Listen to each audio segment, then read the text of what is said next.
الحمد لله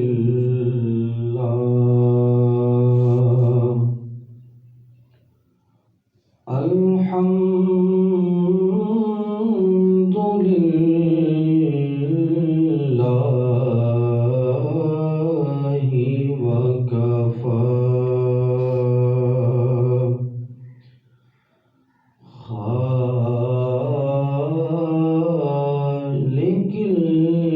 الأرض والسماء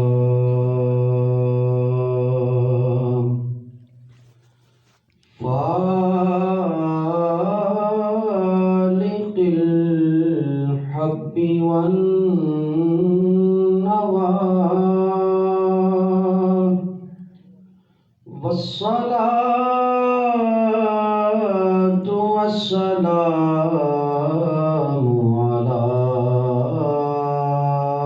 سيد الأنبياء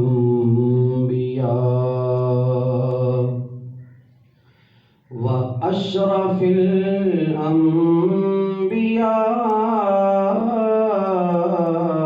محمد المصطفى وعلى آله وأزواجه وآبائه وصحبه البررة التقى أما بعد فأعوذ بالله من الشيطان الرجيم بسم الله الرحمن الرحيم إلا تنصروه فقد نصره الله إذ أخرجه الذين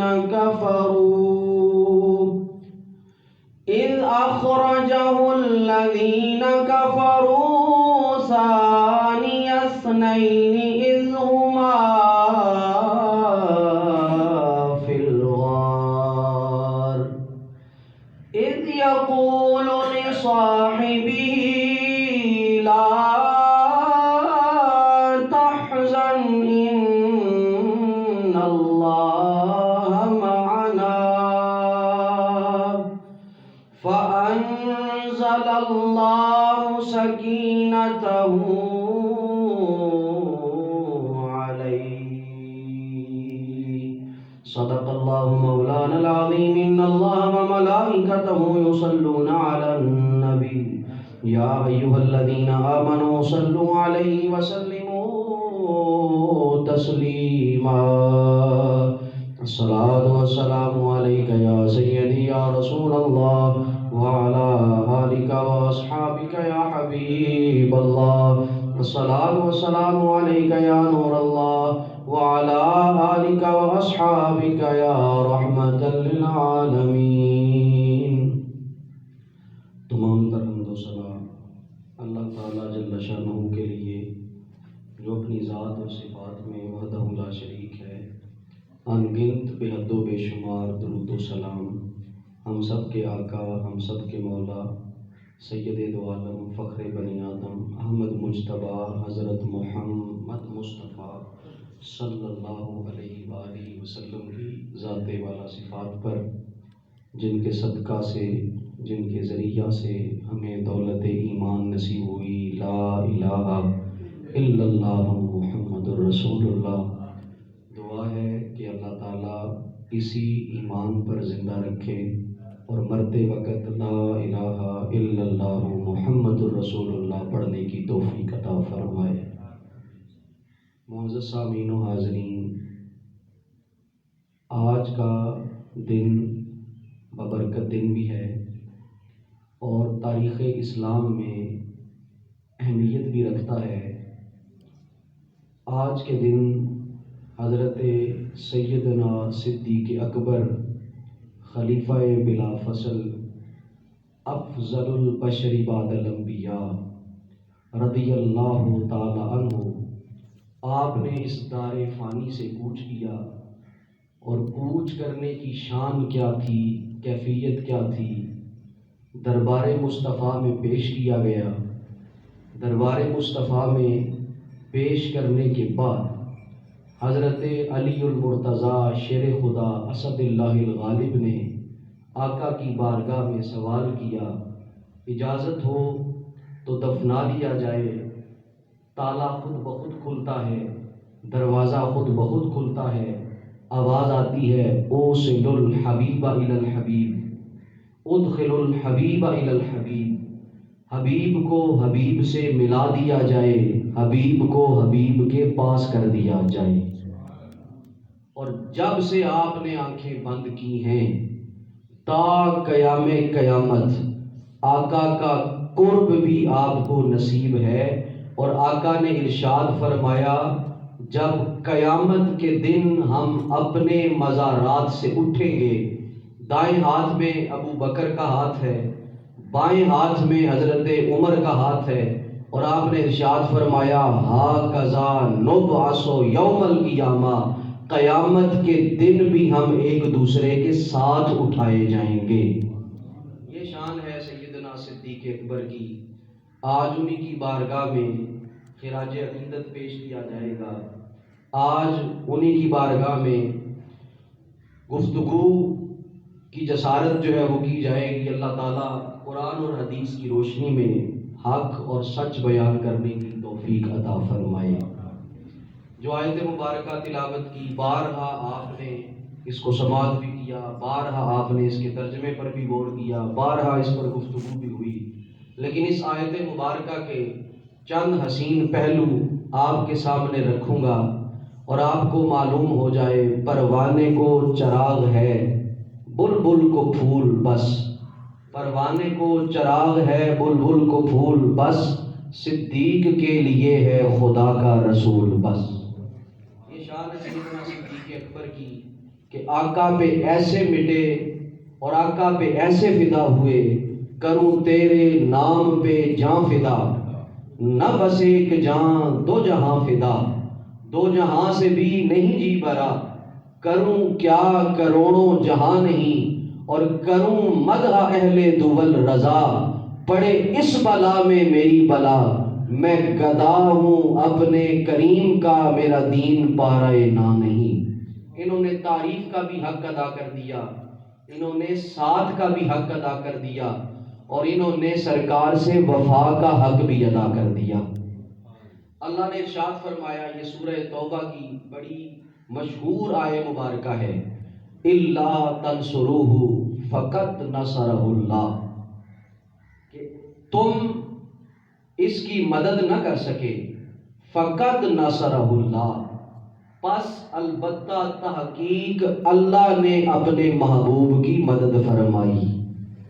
اِلَّا تَنْصُرُوهُ فَقَدْ نَصَرَهُ اللَّهُ اِذْ أَخْرَجَهُ الَّذِينَ كَفَرُوا ثَانِيَ اثْنَيْنِ اِذْ هُمَا فِي الْغَارِ، اور جب کفار نے آپ کو مکہ چھوڑنے پر مجبور کیا تو کس شان سے نکلے، کس شان سے رخت سفر باندھا، ثَانِيَ اثْنَيْنِ اِذْ هُمَا فِي الْغَارِ، وہ جب غار میں پہنچ رہے تھے، شان کیا تھی، دو میں سے دوسرے تھے۔ ثانی اثنین اذ ہما فی الغار اذ یقول لصاحبہ، جب وہ اپنے صحابی سے کہہ رہے تھے، جب وہ اپنے ساتھی سے کہہ رہے تھے، جب وہ اپنے مصاحب سے کہہ رہے تھے، لا تحزن ان اللہ معنا، گھبرائیے مت، حزن نہ کیجئے، ملال نہ کیجئے، پریشان نہ ہو جائیے، کیونکہ اللہ آج ہمارے ساتھ ہے، آج کیا قیامت تک اللہ ہمارے ساتھ ہے۔ ان اللہ معنا، بے شک اللہ کی معیت ہمیں حاصل ہے۔ آگے ارشاد فرمایا کہ پھر اللہ نے اس آدمی کے اوپر اپنی تسکین نازل فرمائی، فَأَنزَلَ اللَّهُ سَكِينَتَهُ عَلَيْهِ، اللہ نے اپنی سکینت اس پہ نازل فرمائی۔ یہ آیت مبارکہ میں نے اس کے چند ٹکڑے آپ کے سامنے تلاوت بھی کیے، ترجمہ بھی آپ نے سماعت فرمایا۔ یہ ایک عظیم واقعے کی طرف آپ کی رہنمائی کر رہی ہے۔ وہ واقعہ کیا ہے؟ مکہ کے حالات سخت سے سخت تر ہوتے جا رہے ہیں، آقا کو تنگ کیا جا رہا ہے اور آقا کو مجبور کیا جا رہا ہے، اس رحمت کے آشیانے کو اٹھانے کی کوششیں کی جا رہی ہیں، اس رحمت کے مرکز کو ختم کرنے کی جسارت کی جا رہی ہے، لیکن رب کو کچھ اور منظور ہے۔ رب کو منظور کیا ہے وہ آپ کو ابھی اندازہ ہو جائے گا۔ رب کو منظور یہ ہے آشیانہ مدینے میں بھی لگے، پھر واپسی پہ مکے میں دوبارہ لگے۔ اللہ دنیا کو بتانا چاہ رہا ہے جس نے آقا کا ساتھ دیا ہے اس کے قرآن میں بھی چرچے ہیں، قیامت تک ہر زبان پر بھی اس کے چرچے جاری رہیں گے۔ ارشاد فرمایا اذ یقول لصاحبہ لا تحزن ان اللہ معنا، اپنے ساتھی سے کہا۔ یہ ساتھی کون تھا؟ یہ جان قربان کرنے والا کون تھا؟ اقبال سے پوچھا تو اقبال کہنے لگا پروانے کو چراغ ہے بلبل کو پھول بس، پروانے کو چراغ ہے بلبل کو پھول بس، صدیق کے لیے ہے خدا کا رسول بس، پروانے کو غرض ہے تو چراغ سے غرض ہے، اگر پروانے کو کسی چیز کی طلب ہے تو چراغ کی طلب ہے، اور بلبل کو طلب ہے تو پھول کی طلب ہے۔ اے صدیق تجھے کس کی طلب ہے؟ صدیق کہتے ہیں نہ مجھے دنیا چاہیے نہ دنیا کا مال چاہیے، بلکہ مجھے چاہیے تو آقا کا ہمیشہ کا ساتھ چاہیے۔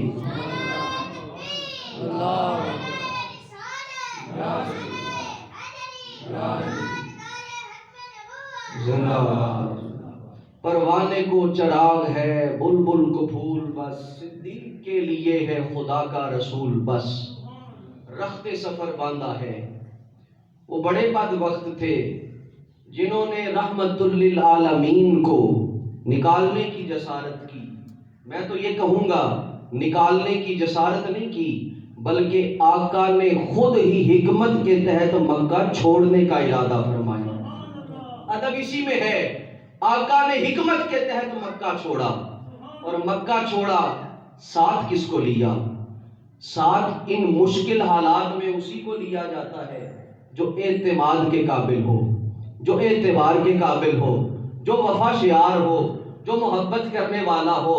تو اللہ رب العزت کا یہ پیارا محبوب جانتا تھا صدیق ہی وہ وفادار ہے جو اس مشکل حالات میں بھی میرے سے غداری نہیں کرے گا، مجھ سے وفاداری کرے گا۔ جو جنگوں میں بھی وفادار ہے وہ ضرور غار میں بھی مجھ سے وفاداری کا اظہار کرے گا۔ ساتھ لیا۔ اب کیفیت کیا ہے؟ بڑے بڑے مفسرین نے اس پر بحث کی ہے، میں اشارہ کر کے گزر جاؤں گا۔ جب نبی پاک نے ارادہ فرمایا مکہ چھوڑنے کے لیے، آپ نے رخت سفر باندھا، آپ صدیق کے دروازے پہ پہنچے۔ کیا دیکھتے ہیں؟ صدیق پہلے ہی تیار کھڑے ہیں، صدیق پہلے ہی تیار کھڑے ہیں۔ آقا نے وجہ پوچھی، مجھے تو جبریل خبر دے کے گیا کہ آپ نے رخت سفر باندھنا ہے، تو تیار کیسے ہوا؟ ابو بکر عرض کرنے لگے آپ نے اشارہ کیا تھا ہم جلدی مکہ چھوڑیں گے، جب سے اشارہ کیا ہے میں تب سے تیار ہوں۔ میں جانتا ہوں جب بھی آقا کو ضرورت پڑے کروں تیرے نام پہ جاں فدا، نہ بس ایک جہاں دو جہاں فدا، دو جہاں سے بھی نہیں جی بڑا کروں کیا کروڑوں جہاں نہیں۔ یہ تو ایک جان ہے آقا، میں لاکھوں جانے ہوں وہ بھی قربان کر دوں۔ آقا نے ساتھ لیا ان مشکل لمحات میں۔ جس نے وفا کی ہے اسے صدیق اکبر کہتے ہیں۔ ساتھ لے کے چل پڑے۔ اس واقعے میں اور بھی بہت سے نکات ہیں، وقت نہیں، لیکن آپ ذرا سمجھئے آقا کو لے کے چل پڑے۔ کیفیت کیا ہے؟ مستدرک علی الصحیحین اٹھائیں یا بہت سی تفاسیر اٹھائیں، ان کے اندر یہی موجود ہے۔ صدیق کبھی دائیں، صدیق کبھی بائیں، صدیق کبھی آگے، صدیق کبھی پیچھے۔ وجہ پوچھی گئی، صدیق کبھی دائیں چلتا ہے، کبھی بائیں چلتا ہے، کبھی سامنے آتا ہے، کبھی پیچھے چلا جاتا ہے۔ وجہ کیا ہے؟ وجہ عرض کرتے ہیں جب دل میں خیال آتا ہے دائیں سے حملہ ہوگا میں اپنے آپ کو دائیں طرف پیش کرتا ہوں، جب میں سمجھتا ہوں بائیں حملہ ہوگا میں بائیں طرف پیش کرتا ہوں۔ گویا صدیق اکبر اس وفا شعار کا نام ہے جس نے اپنی جان اپنے آقا کو پر قربان کر کے رکھ دی ہے۔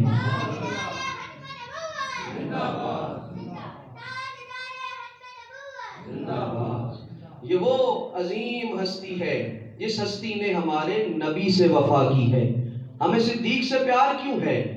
صدیق سے پیار کرنے کی وجہ کوئی اور نہیں، صدیق سے پیار کرنے کی وجہ یہ ہے جس نے مشکل حالات میں بھی ہمارے آقا کی خاطر اپنی جان ہتھیلی پہ رکھ دی۔ ہم اس صدیق اکبر کو ہمیشہ سلام کرتے رہیں گے۔ یہ صدیق اکبر ہے، پروانے کو چراغ ہے، بلبل کو پھول بس، صدیق کے لیے ہے خدا کا رسول بس۔ کیفیت کیا بنی؟ آپ نے ارادہ کیا آپ غار کی طرف رواں دواں، غار ثور آپ کا مسکن بننے والا ہے، غار ثور میں آج انوار اترنے والے ہیں، غار ثور پر آج کرم ہونے والا ہے۔ کیفیت کیا ہے؟ وہ چڑھائی بڑی بلند ہے، جنہوں نے زیارت کی اللہ ہر ایک کو زیارت کی توفیق عطا فرمائے۔ جانا اتنا آسان نہیں ہے، لیکن صدیق کی وفا دیکھو، آقا کے قدمین شریفین میں ورم دیکھے، عرض کرنے لگے آقا میرے کندھوں پہ سوار ہو جائیے، کندھوں پہ اٹھا لیا۔ ایک ایک چیز میں اشارہ ہے، توجہ رہی بات سمجھ آ جائے گی۔ کندھوں پہ اٹھایا، غار کے دھانے تک لے گئے۔ اے صدیق تیرے اندر یہ طاقت کہاں سے آ گئی؟ یہ صدیق تیرے اندر یہ پاور کہاں سے آ گئی؟ تو نے نبوت کے بوجھ کو کندھوں پہ اٹھا لیا۔ نبوت کے بوجھ کو کندھوں پہ اٹھا کر غار ثور کے دھانے پر پہنچے، غار ثور کے سامنے پہنچے، اجازت مانگی، یا رسول اللہ میں جانا چاہتا ہوں، پہلے میں چلا جاؤں، غار صاف کروں، آپ کے قابل ہو جائے تو بلا لوں۔ اجازت دی۔ غار میں جو سب سے پہلے داخل ہوئے انہی کو صدیق اکبر کہا جاتا ہے۔ غار میں پہلے داخل ہوئے، اسی لیے اللہ نے ارشاد فرمایا ثانی اثنین، دو میں سے دوسرا، دو میں سے دوسرے سے مراد حضور کی ذات ہے، اور جو سب سے پہلے داخل ہوئے اس کو ابو بکر صدیق کہتے ہیں۔ اجازت مانگی، اجازت ملی، غار کے اندر پہنچے، اپنے امامے سے کپڑا پھاڑ پھاڑ کر سوراخ بند کیے، سوراخ بند کیے، اور جب ایک سوراخ باقی بچا، سطر ننگا ہونے کے قریب تھا، آپ نے سطر بچایا، ایڑی اس غار کے اندر موجود سوراخ پہ رکھ دی۔ مفسرین نے لکھا، اپنے کیا غیر کیا سب نے لکھا، وہاں پر ایک سانپ منتظر تھا کہ آقا کا دیدار کروں گا۔ سنا ہے آپ ہر عاشق کے گھر تشریف لاتے ہیں، میرے گھر میں بھی ہو جائے چراغاں یا رسول اللہ۔ جب غار صاف ہو چکی، سوراخ بند ہو چکے، آواز لگاتے ہیں یا رسول اللہ غار آپ کے قابل ہو چکی ہے، اندر تشریف لے آئیے، غار قابل ہو چکی ہے، اندر تشریف لے آئیے۔ آقا اندر تشریف لے جاتے ہیں۔ کیفیت کیا ہے؟ صدیق نے اپنی گود پیش کی ہے اور آقا نے اپنا سر انور اس گود میں رکھا ہے۔ کتنی پیاری کیفیت ہے، کتنا پیارا وہ منظر ہے۔ صدیق اکبر یوں جھانک کے والضحیٰ کا مکھڑا دیکھ رہے ہیں، واللیل اذا سجا کے نغمے جس کے لیے قرآن میں ذکر کیے جا رہے ہیں، ابو بکر اس چہرے کا دیدار کر رہے ہیں۔ تو وجہ میرا یار نہیں دکھا، جنوں ویکھ کے چن شرماوے، ابدی راتی دل چڑھ جاوے، جے رخ تو نقاب ہٹاوے، بجلی ڈلدی لشک نہ مارے، کتا بے ادبی نہ ہو جاوے، جے رکھے ہاتھ نال پھولاں دے، ہاتھ نال پھولاں رل جاوے، آزم ایڈا سونا ماہی سانو کدرے نظر نہ آوے۔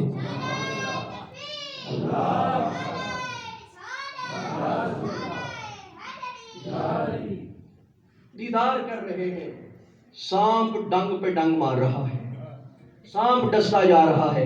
صدیق کی وفا دیکھو، صدیق بھی ایڑی دبا رہا ہے، صدیق نے بھی ایڑی دبا کے بتا دیا۔ اس کیفیت میں بھی اگر میری جان چلی جائے میں آقا پہ جان قربان کرنے سے دریغ نہیں کروں گا۔ یہ واقعہ آپ نے بارہا سنا ہوگا، اس کے نکات ملاحظہ فرمائیں، اس کے اندر نقطے کیا ہے، آپ کے لیے عقیدہ کیا ہے، آپ کے لیے سبق کیا ہے، سبق کو سمجھیں۔ جب ساتھ لیا، کندھوں پہ اٹھایا، جب کندھوں پہ اٹھا چکے تو کیفیت کیا ہے؟ اب دیکھیے گا، صدیق اکبر نے کندھوں پہ اٹھایا، اٹھا کر غار کے دھانے تک پہنچے۔ اس واقعے کو سمجھنے کے لیے حضرت علی المرتضی شیر خدا صد اللہ الغالب کا ایک فعل ملاحظہ فرمائیں۔ مکہ میں بتوں کو توڑنے کی باری آئی، جب بتوں کو توڑنے کی باری آئی، اس وقت جو چھت تھا، جو تاریخ کے اندر، مختلف احادیث کے اندر، کتابوں کے اندر لکھا، وہ 8 سے 10 فٹ لمبائی لکھی گئی۔ اتنی بلندی پہ، یا اتنا بلند وہ چھت تھا کعبہ کا۔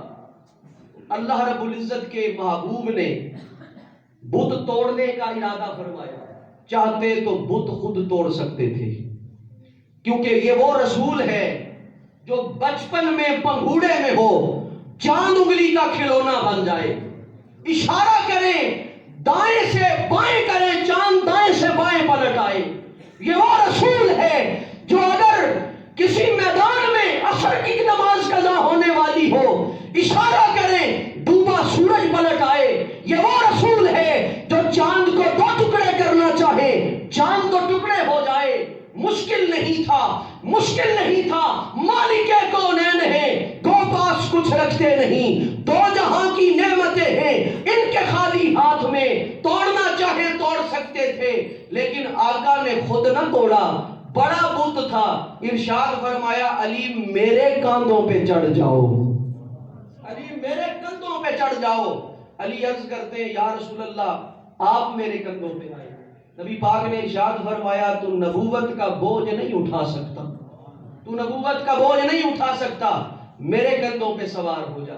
حالانکہ بالکل قریب تھا، توڑ سکتے تھے، لیکن اشارہ کرنا مقصود تھا۔ کندھوں پہ بٹھایا، علی المرتضیٰ کو بلند کیا، بت توڑ دیا۔ اشارہ کیا دیا؟ اشارہ یہ دیا جس کو اللہ کا رسول اٹھا لے اس علی المرتضیٰ کو کوئی گرا نہیں سکتا، اور جس نبی کو صدیق اٹھا لے اس کے ہوتے ہوئے کوئی خلافت کا بوجھ بھی نہیں اٹھا سکتا۔ یہ اشارہ کیا، جو جیتے جی بارے نبوت اٹھا لے اسے صدیق اکبر کہتے ہیں، اور جسے نبی اٹھا لے اسے علی المرتضیٰ کہتے ہیں۔ اگر مقابلہ بازی کرنی ہے تو کر کے دیکھ لو، علی المرتضیٰ شیر خدا کندھوں پر سوار ہے، تم علی کو گرا نہیں سکتے۔ اور ابو بکر کی شان کیا ہے؟ ابو بکر کے ہوتے ہوئے تم کسی اور کو خلیفہ نہیں بنا سکتے۔ یہ اشارہ کیا، کندھوں پہ اٹھایا، لے کے چل پڑے۔ اس میں اور بھی بہت سے نکات ہیں، وہ انشاءاللہ ساتھ ساتھ میں بیان کرتا جاؤں گا، وقت کی نزاکت بھی ہے۔ آگے غار کے دھانے پر پہنچ گئے، یہ آپ کو میں سنا چکا۔ غار صاف کی، اجازت مانگی، غار صاف کی۔ وجہ کیا تھی؟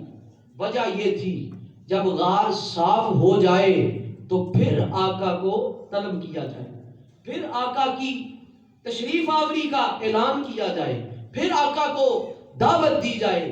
غار صاف ہو چکی، آقا کو بلا لیا گیا۔ اشارہ کیا تھا؟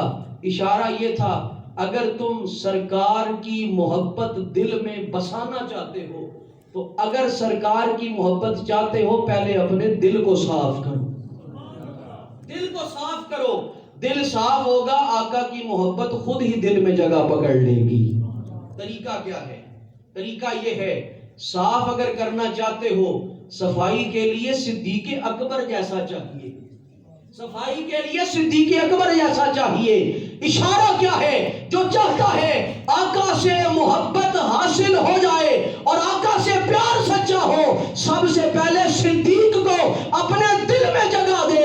اگر دل میں جگہ دے گا محبت دل صاف کرے گی، اور اللہ کے محبوب بندے اس بات کا اعلان کریں گے آقا یہ محبت صدیق سے دل صاف ہو چکا ہے، آپ تشریف لے آئیے، دل آپ کے قابل ہو چکا ہے۔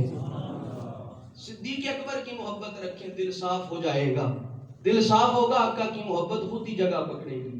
کروں تیرے نام پہ جاں فدا، نہ بس ایک جاں تو جہاں فدا، دو جہاں سے بھی نہیں جی برا، کروں کیا کروڑوں جہاں نہیں۔ غار کے اندر پہنچے، کیفیت کیا ہے؟ صدیق اکبر گود میں لیے آرام فرما ہے۔ آپ بیٹھے ہیں، سرکار دو عالم صلی اللہ علیہ وآلہ وسلم اپنا سر انور گود میں لیے بیٹھے ہیں۔ سرکار کا سر انور گود میں لیے ابو بکر موجود ہیں اور سرکار آرام فرما رہے ہیں۔ اس کیفیت کا آپ ذرا مزہ لیجئے، جب محبوب اور محب آپس میں مل رہے ہیں، غار ثور ہے، اللہ رب العزت نے ارشاد فرمایا کہ ان اللہ معنا، تیسرا اللہ تمہاری وفاداری کو دیکھ رہا ہے۔ صدیق بھی وفاداری کا حق ادا کر رہا ہے۔ اب جانگ جانگ کے آقا کو دیکھا جا رہا ہے، جانگ جانگ کے آقا کا دیدار کیا جا رہا ہے۔ مکھ چند بدر شاشانی ہے، متھے چمک دی لاج نورانی ہے، کالی زلف دے اکھ مستانی ہے، مخمور رکھی ہمت بریاں، اس صورت نو میں جانا کھاں، جانان کے جانے جہانا کھاں، سچا کھاں تے رب دی میں شانہ کھاں، جس شان تو شانہ سب بڑیاں۔ اے صدیق تیری آنکھوں کو سلام پیش کرتے ہیں جس نے کئی مرتبہ آقا کو بڑے قریب سے دیکھا ہے، دیدار کیا۔ اس کیفیت کو یہی رکھیں۔ آؤ وادی صحبا میں چلتے ہیں۔ وادی صحبا میں یہی منظر ہے، نماز عصر قضا ہونے کے قریب ہے۔ اب گود ابو بکر کی نہیں ہے، گود علی المرتضیٰ کی ہے۔ علی المرتضیٰ شیر خدا نے اپنی گود پیش کی ہے، سرکار کا سر انور رکھا جا رہا ہے، سرکار آرام فرما رہے ہیں۔ غار ثور میں اگر دیکھو ابو بکر کی گود ہے، وادی صحبا میں دیکھو علی المرتضیٰ کی گود ہے۔ اشارہ کرنے والے نے اشارہ کر دیا، جس طرح علی کی گود پاک ہے اسی طرح صدیق اکبر کی گود بھی پاک ہے۔ صدیق کو بھی یہ مقام ملا، جس سے نبی پاک کا جسم مس ہو جائے اللہ تعالیٰ اسے دونوں جہانوں میں عزتیں عطا فرماتا ہے۔ صدیق کا یہ اعزاز ہے، یہ اعجاز ہے کہ نبی پاک نے اپنا سر انور صدیق کی گود میں رکھا ہے۔ اب سانپ ڈنگ پہ ڈنگ مار رہا ہے، صدیق اکبر نے ایڑی دبائی ہے۔ اب اشارہ کیا ہے؟ آقا کا دیدار کرنا اتنا آسان نہیں ہے۔ یہ ہم ضرور کہتے ہیں یقیناً آپ ہر عاشق کے گھر تشریف لاتے ہیں، میرے گھر میں بھی ہو جائے چراغاں یا رسول اللہ۔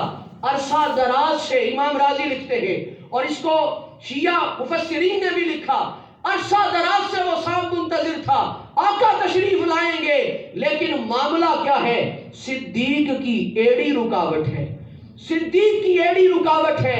اشارہ امام راضی نے کیا، امام راضی فرماتے ہیں جو ابو بکر صدیق کی ایڑی کو بوسہ دے اسے اللہ اپنے محبوب کا دیدار نصیب فرمائے گا، اور اگر ڈنگ مارے صدیق کی ایڑی اور دبتی ہے، دیدار سے محروم کر دیا جاتا ہے۔ الفاظ کے پیچوں میں الجھتے نہیں دانا، غواص کا مطلب ہے گہر سے نہ صدف سے۔ اگر صدیق اکبر کی ایڑی کو بوسہ دے دیا جائے اللہ اپنے محبوب کا تمہیں ضرور دیدار نصیب فرمائے گا۔ تم صدیق سے پیار تو کر کے دیکھو۔ یہ صدیق کسی عام ہستی کا نام نہیں ہے، یہ وہ ہستی ہے جس کی گود میں آقا نے آرام کیا ہے۔ اب وہ درد اٹھتا ہے، اس درد کی وجہ سے آنسو بنے، آنسو نبی پاک کے رخسار پہ گرے۔ غار ثور کا واقعہ، آنکھ سے آنسو ٹپک رہے ہیں، سرکار کے رخسار پہ گر رہے ہیں۔ یہ رخسار کون سا رخسار ہے؟ وَالضُّحَىٰ وَاللَّيْلِ اِذَا سَجَىٰ، جس چہرے کی قسمیں میرا رب کھا رہا ہے، اس چہرے کے اوپر ابو بکر صدیق کے آنسو گر رہے ہیں، آنسو گر رہے ہیں۔ اور یہی منظر وادی صحبا میں بھی ہے۔ عصر کی نماز قضا ہونے کے قریب ہے، حضرت علی المرتضیٰ کی آنکھوں سے آنسو جاری ہیں، اور گر کس کی رخسار پہ رہے ہیں؟ میرے مصطفیٰ کے رخسار پہ گر رہے ہیں۔ اور سرکار نے دونوں مرتبہ آنکھیں کھول کے وجہ پوچھی ہے، ایک بار صدیق سے پوچھی ہے، ایک بار علی سے پوچھی ہے۔ اشارہ کیا جس طرح علی کے آنسو پاک ہیں اسی طرح ابو بکر صدیق کے آنسو بھی پاک ہیں۔ حضرت ابو بکر صدیق کے آنسوؤں کو پاکی میرے مصطفیٰ نے عطا کی، کیونکہ سرکار کا چہرہ وہ ہے جس چہرے پہ گندگی نہیں گر سکتی، آنسو صدیق اکبر کے جب رخسار مصطفیٰ پہ گر رہے ہیں، وہ رخسار عظیم رخسار ہیں، وہ آنسو بھی بڑے عظیم ہیں جن کو سرکار کے رخسار نصیب ہوئے۔ سرکار نے آنکھیں کھولی، وجہ پوچھی، آقا کوئی موذی جانور ڈس رہا ہے۔ آقا نے اپنا لعاب دہن لگایا، اللہ نے شفا عطا فرما دی، اللہ نے شفا عطا فرمائی۔ صدیق اکبر نے عرض کی، یا رسول اللہ پانی چاہیے۔ صدیق کو نہیں پتا تھا یہ غار ہے، صدیق کو نہیں پتا تھا یہاں پانی نہیں ہے، لیکن مانگنے کا طریقہ دیکھو، مانگنے کا انداز دیکھو، یا رسول اللہ پانی چاہیے۔ سرکار نے ارشاد فرمایا، جاؤ غار کے اندر، غار کے درمیان میں جاؤ، وہاں پر تمہیں پانی میسر ہوگا۔ صدیق نے بھی وجہ نہیں پوچھی، پانی کہاں سے آیا، پانی کون لے کے آیا؟ صدیق اکبر جاتے ہیں، وہاں پانی کا ذخیرہ موجود ہوتا ہے، اور جب پانی کا ذخیرہ دیکھا، پانی پیا۔ سرکار نے پوچھا، اے صدیق بتاؤ پانی کیسا ہے؟ آپ عرض کرتے ہیں، یا رسول اللہ شہد سے زیادہ میٹھا ہے۔ غار میں پانی کہاں سے آ گیا؟ غار میں پانی کہاں سے آیا؟ مفسرین نے یہاں تک لکھا ہے، جو غار میں پانی لا سکتا ہے، اللہ نے اسے کتنی طاقتیں عطا فرمائی ہوگی۔ مالک کونین ہیں، گو پاس کچھ رکھتے نہیں، دو جہاں کی نعمتیں ہیں ان کے خالی ہاتھ میں۔ تو نبی پاک صلی اللہ علیہ وآلہ وسلم نے اچانک مسکراتے ہوئے ارشاد فرمایا، میں جعفر طیار کی کشتی دیکھ رہا ہوں۔ یہ جو حوالہ دینے جا رہا ہوں حضرت امام حسن عسکری کے شاگرد ہیں، علی بن ابراہیم قمی، جن کی تفسیر القرآن اور جو مشہور تفسیر قمی کے نام سے ہوئی، اس کا حوالہ اس آیت کے تحت پیش کرنے والا ہوں۔ سرکار نے مسکرا کے ارشاد فرمایا، اے ابو بکر، میں تو حبشہ سے آنے والے جعفر طیار کو اور اس کے ساتھیوں کو سمندر کے اندر دیکھ رہا ہوں، اور مدینے میں انصاریوں کے گھروں کو دیکھ رہا ہوں۔ مدینے پہنچے نہیں ہیں لیکن گھر دیکھ رہے ہیں۔ ابھی آپ غار کے اندر ہیں، تاریکی میں ہیں، لیکن حبشہ سے سفر کرنے والے جعفر طیار کو بھی دیکھ رہے ہیں۔ تو حضرت ابو بکر صدیق عرض کرتے ہیں، فَآرِنِی یا رسول اللہ، آقا آپ دیکھ رہے ہیں، مجھے بھی تو نظارہ کروائیے، مجھے بھی دکھائیے، میں بھی دیکھنا چاہتا ہوں۔ آقا نے کیا کیا؟ فَمَسَحَ عَلَىٰ عَيْنَيْهِ، آقا نے ابو بکر صدیق کی آنکھوں پہ اپنے ہاتھ کو مس کیا۔ آپ نے جب ہاتھ پھیرا تو کیا دیکھتے ہیں؟ جعفر طیار کی کشتی اور جعفر طیار کے ساتھی، آپ حبشہ سے سفر کر کے سمندر کے راستے سرکار کی بارگاہ میں حاضری کا شرف حاصل کر رہے ہیں۔ انصاریوں کے گھر میں بھی آپ دیکھ رہے تھے، انصاری کیا کر رہے ہیں؟ صدیق اکبر نے آقا کی بارگاہ میں عرض کی، یا رسول اللہ، اللہ نے آپ کو سچا رسول بنایا ہے۔ تو حضرت محمد مصطفیٰ نے ارشاد فرمایا، اے صدیق اکبر، تو میری صداقت کا اعلان کر رہا ہے، آج میں تیری صداقت کا اعلان کر رہا ہوں۔ اور ارشاد فرمایا، انت صدیق، اے ابو بکر تو صرف ابو بکر نہیں رہا، اللہ نے تجھے آج صدیق قرار دے دیا ہے۔ تم نے سچ کہا ہے۔ وہ رسول جو میلوں دور جعفر طیار کی کشتی دکھا سکتا ہے، وہ رسول جو میلوں دور انصاریوں کے گھر دکھا سکتا ہے، مالک کونین ہے، گو پاس کچھ رکھتے نہیں، دو جہاں کی نعمتیں ہیں ان کے خالی ہاتھ میں۔ وہ رسول کوئی عام رسول نہیں ہے، اللہ نے اس رسول کو بھی عظمتیں دی ہیں، اللہ نے اس رسول کے صحابیوں کو بھی عظمتیں عطا فرمائی۔ یہ آپ نے ایک روایت ملاحظہ فرمائی۔ اب دیکھیے اس میں بھی اگر کوئی اعتراض کرنا چاہے کیسے بندہ دیکھ سکتا ہے، آؤ میں آپ کو سورہ یوسف کی ایک آیت بتاؤں۔ سورہ یوسف اگر آپ جا کے کھولیں، آیت نمبر 93 نمبر آیت، حضرت یوسف علیہ السلام کا واقعہ نقل کیا گیا۔ حضرت یوسف علیہ السلام نے جب آپ کے بھائیوں سے ملاقات ہوئی، اس میں بھائیوں نے آپ کو پہچان لیا، آپ یوسف ہے، اور آپ سے کہنے لگے کہ ہمارے والد صاحب کی نظر آپ کے غم کی وجہ سے چلی گئی۔ حضرت یوسف علیہ السلام نے کیا ارشاد فرمایا؟ اذهبوا بقمیصی ھذا، یہ میری قمیض لے جاؤ، یہ میری قمیض لے جاؤ، فَأَلْقُوهُ عَلَى وَجْهِ أَبِي يَأْتِ بَصِيرًا، میرے باپ کے چہرے پہ ڈالو، اللہ تعالیٰ ان کی بصیرت کو واپس لوٹا دے گا۔ یہ قرآن پاک کی آیت ہے۔ جب نبی کی قمیض نبی کے چہرے پہ لگے اللہ شفا دے دیتا ہے، تو تمہیں افضل الانبیاء کے ہاتھوں کی برکت کا اندازہ نہیں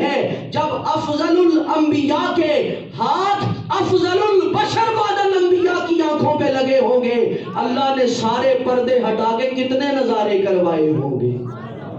اس آیت کا اور اس دلیل کا کوئی انکار نہیں کر سکتا۔ ایک اور دلیل دیتا چلوں، یہ بھی اپنوں نے نہیں لکھی، غیروں نے لکھی۔ وہ کیا تھی؟ سیدہ فاطمہ زہرا رضی اللہ تعالیٰ عنہا وسلام علیہا، آپ ایک بار روٹیاں پکا رہی تھی۔ اس کو مختلف حوالے سے نقل کیا گیا، آقا نے بھی روٹی تندور کے اندر لگائی، جب وہ روٹی نکالی گئی تو کچی تھی۔ سیدہ فاطمہ زہرا رضی اللہ تعالی عنہا، آپ نے سوال کیا، میں نے لگائی تو پکی تھی، آپ نے لگائی تو کچی کیوں تھی؟ یہ کبھی کبھار آقا معجزہ اپنا دکھایا کرتے تھے۔ آقا نے ارشاد فرمایا، جس چیز کو میرا ہاتھ لگ جائے اسے آگ نہیں چھو سکتی، اگر آگ آقا کے ہاتھ لگنے کی برکت سے ٹھنڈی پڑ جاتی ہے، اے صدیق تیری وفاؤں کو سلام کرے، تو نے آقا کو کندھوں پہ بٹھایا ہے، تو نے آقا کو گود میں لٹایا ہے، اے صدیق تجھے آگ کیسے چھو سکتی ہے؟ اشارہ کیا، جب روٹیوں کو آگ نہیں جلا سکتی تو یہ یقین رکھو صدیق اکبر کو بھی آگ نہیں جلا سکے گی۔ یہ حضرت ابو بکر صدیق ہیں۔ اور حضرت ابو بکر صدیق کی ایک اور کیفیت کیا ہے؟ کندھوں پہ اٹھایا ہے۔ اب نقطہ سمجھیے، جب کسی بوجھ کو اٹھایا جاتا ہے، وزن اٹھایا جاتا ہے، انسان کا سانس تیز ہوتا ہے، انسان کے سانس کی آواز آتی ہے، یہ ایک فطری عمل ہے۔ اب اس سانس کی شان کیا ہے؟ اس سانس کی کیفیت کیا ہے؟ اللہ نے قرآن پاک میں ذکر کیا، وَالْعَادِيَاتِ ضَبْحًا، قسم ہے ان صحابیوں کے گھوڑوں کی جن پر صحابی سوار ہوئے اور وہ گھوڑے ہانپتے ہیں، گھوڑوں کی آواز نکلتی ہے۔ جب صحابی گھوڑے پہ بیٹھ کر جہاد کی نیت سے نکلے، وہ گھوڑا آواز نکالے، وہ گھوڑا ہانپے، اللہ تعالیٰ کو یہ ادا اتنی پسند آتی ہے، اس گھوڑے کے ہانپنے کا ذکر اللہ قرآن میں کرتا ہے۔ اے صدیق تو ایسی سواری بنا ہے، تو نے نبوت کا بوجھ کندھوں پہ اٹھایا ہے، جب تیری سانسیں چل رہی ہوں گی، اللہ کو تیری سانسوں سے کتنا پیار کیا ہوگا، اللہ نے تیری سانسوں پر پیار کا اظہار کیا ہوگا۔ اے صدیق اکبر، جس سواری پر صحابہ سوار ہوں، اس سواری کی قسمیں قرآن کھاتا ہے، اور تو آقا کی سواری بنا ہے، اللہ نے تجھ سے کتنا پیار کیا۔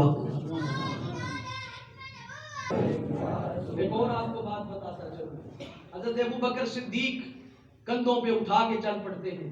آپ نے ابھی سنا بار نبوت اٹھانا آسان نہیں ہے، لیکن صدیق نے بار نبوت اٹھایا۔ یہ طاقت کہاں سے آئی؟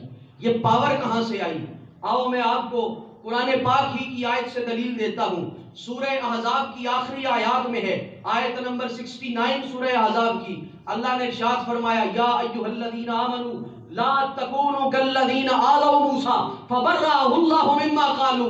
اللہ نے ارشاد فرمایا، اے ایمان والو، ان لوگوں کی طرح نہ ہو جانا جو موسیٰ کو تکلیف دیا کرتے تھے، جو موسیٰ پر تہمتیں لگایا کرتے تھے، جو موسیٰ کو تنگ کیا کرتے تھے، جو وہ تہمت لگاتے تھے، اللہ تعالیٰ نے موسیٰ کو ان تہمتوں سے بری فرما دیا۔ حضرت موسیٰ کا واقعہ کیا؟ بخاری شریف کی روایت ہے۔ اگر آپ بخاری شریف آپ آج جا کر، بلکہ ابھی مسجد میں بیٹھ کر اگر گوگل پہ بخاری 3404 نمبر لکھیں تو آپ کو وہ حدیث پاک نکل کے سامنے آئے گی، ترجمہ بھی پڑھیں۔ حدیث پاک یہ ہے، حضرت موسیٰ پر تہمت لگی کیونکہ آپ لوگوں کے سامنے نہیں نہ آتے تھے۔ لوگ اس وقت کی جو کیفیت تھی یا اس وقت کا جو مزاج تھا، اس وقت نہ ادب تھا، نہ پردہ تھا، نہ احترام تھا۔ حضرت موسیٰ اللہ کے نبی تھے، آپ پردے میں غسل فرمایا کرتے تھے، تو لوگ آپ پہ تہمت لگاتے۔ میں اس تہمت کی طرف نہیں جانا چاہتا، وقت نہیں۔ آپ نے جب اس تہمت سے آپ کو اذیت ہوئی، آپ ایک دن نہانے کا ارادہ فرماتے ہیں، آپ پردے کی کیفیت میں نہر کے اندر داخل ہوتے ہیں، کپڑے آپ اپنے اتار کے پتھر پہ ڈالتے ہیں، اور جب آپ غسل فرما کے فارغ ہوتے ہیں، باہر نکلتے ہیں، وہ پتھر دوڑ کھڑا ہوتا ہے، وہ پتھر چل پڑتا ہے۔ حضرت موسیٰ علیہ السلام ارشاد فرماتے ہیں، سوبی حجر سوبی حجر سوبی حجر، اے پتھر میرے کپڑے دے دے، اے پتھر میرے کپڑے دے دے، اے پتھر میرے کپڑے دے دے۔ اس واقعے سے صرف اشارہ کر کے گزرنے لگا ہوں۔ حضرت موسیٰ علیہ السلام جب اپنے کپڑے پتھر پہ ڈال دے، بے جان پتھر میں جان آ جاتی ہے، بے جان پتھر چل پڑتا ہے۔ اے ابو بکر صدیق، تو پہلے جاندار تھا، تجھ پہ صرف کپڑے نہیں ہے، تجھ پہ وجود مصطفیٰ آ گیا ہے۔ جب وجود مصطفیٰ آیا ہو اللہ نے تیرے وجود کو کتنی طاقتیں عطا فرمائی ہوگی۔ آپ نے بار نبوت اٹھایا، بار نبوت اٹھا کے غار کے دانے پہ پہنچے، پروانے کو چراغ ہے، بلبل کو پھول بس صدیق کے لیے ہے، خدا کا رسول بس اس صدیق سے محبت کریں، اس صدیق سے پیار کریں۔ جو پیار کرتا ہے اللہ تعالیٰ اسے دونوں جہانوں میں عزتیں عطا فرماتا ہے۔ صدیق کی عظمت کیا ہے؟ عظمت یہ ہے قیامت تک آقا کا پڑوس نصیب ہوا، قیامت تک آقا کا قرب نصیب ہوا، اور سرکار کے روزے پر جب بھی سلام کیا جاتا ہے صدیق اکبر کو بھی سلامی پیش کی جاتی ہے۔ یہ اعزاز نہیں تو اور کیا ہے۔ اللہ تعالیٰ مجھے اور آپ کو شان صدیق اکبر سمجھنے کی توفیق عطا فرمائے۔ وآخر دعوانا الحمدللہ رب العالمین۔